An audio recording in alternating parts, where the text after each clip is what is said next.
CPIM নেতা মোহাম্মদ সেলিমের সাথে আজকে প্রেস কনফারেন্স বা সাংবাদিকদের মুখোমুখি হচ্ছেন মোহাম্মদ সেলিম। আপনারা যে যেখান থেকে দেখছেন, আজকে গঙ্গা ভাঙন নিয়ে বিশেষ করে দুই জেলার মানুষের পাশে এসে দাঁড়িয়েছে। উপস্থিত ফারাক্কায় বর্তমান ডেপুটেশন ফারাক্কার জিএমকে এবং আরও নেতৃবৃন্দের সাথে কর্মী সভা করে নিলেন। এবার শুনুন সাংবাদিকের সামনে কি বলছেন আমাদের মোহাম্মদ সেলিম। আপনারা সবাই শুনুন। মালদা মুর্শিদাবাদ যে গঙ্গা ভাঙন দীর্ঘদিনের সমস্যা, রাজ্য সরকার কোটি কোটি টাকা খরচা করে বালির বস্তা দিয়েও সেই প্রতিরোধ করা যাচ্ছে না।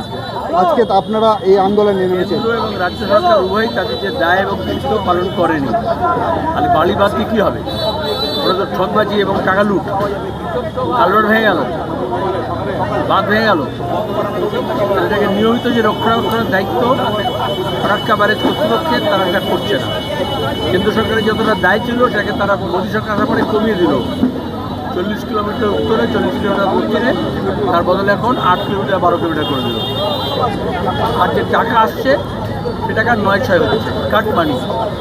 সে জিএম অফিস হোক আর ডিএম অফিস হোক, জেলা পরিষদ হোক, সেখানে মানুষের কল্যাণে লাগছে না। আর এটা শুধু বাঁধ নির্মাণ তো নয়, তাহলে যাদের ক্ষতিগ্রস্ত তাই পুনর্বাসন। তাহলে বামফ্রন্টের আমলে যদি জমি বরাদ্দ করা হয়ে থাকে, এখন তার জমি বরাদ্দ হচ্ছে না। সেই জমি দিতে হবে। এই ফারাক্কা ব্যারেজ কর্তৃপক্ষের উদ্বৃত্ত জমি আছে, রাজ্য সরকারের যে ভেস্তানে যে বড় বড় পুঁজি দিয়ে দিচ্ছে টাকার জমি, তারা কেন তারা দেবে না ক্ষতিগ্রস্ত মানুষকে পুনরায় বসতি স্থাপনের জন্য? বামফ্রন্টের আমলে আমরা বাসস্থান তৈরি করে দিয়েছিলাম। এখন কেন আবাস যোজনা প্রথমেই সরকার ঘোষণা করে বলুক যে প্রত্যেকে যাদের ঘর যাচ্ছে তাদের আবাস যোজনায় টাকা দেওয়া হবে, জায়গা দেওয়া হবে, তাহলে তো মিটে যায়।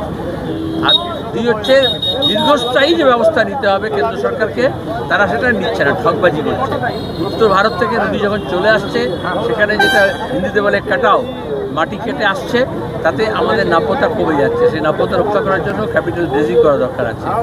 আর ওখানে যাতে পলিমাটি না আসে, সেই মাটি ক্ষয় যাতে না হয়, ভূমি ক্ষয় না হয়, সেটা রোধ করার জন্য কতগুলো টেকনোলজি আছে, সেই টেকনোলজি ব্যবহার করতে হবে।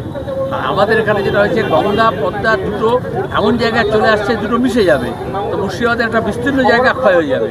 এখানে উত্তরে ইতিমধ্যে কুলাহার, বুতনিতে কুলাহার এবং গঙ্গা দুটো মিশে যাচ্ছে। এটা হচ্ছে একটা বড় বিপদ হয়ে যাচ্ছে। আজকে যে ডেপুটেশন দিলেন, কি জানানো হলো জিএমের তরফ থেকে?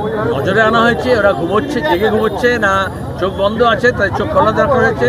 তাদের যে দায়িত্ব আছে আইনতভাবে, সেই দায়িত্ব মনে করে দেওয়া হয়েছে।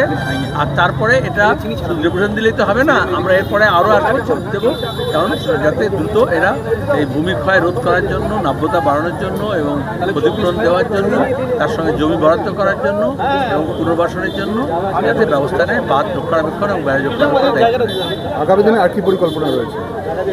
আমরা এখান থেকে দরকার হলে এই লড়াই বহরমপুর এবং মালদা ডিএম অফিসে যাবে, দরকার হলে রাজ্য সরকারের কাছে যাবে, দরকার হলে দিল্লি সরকারের কাছে যাবে।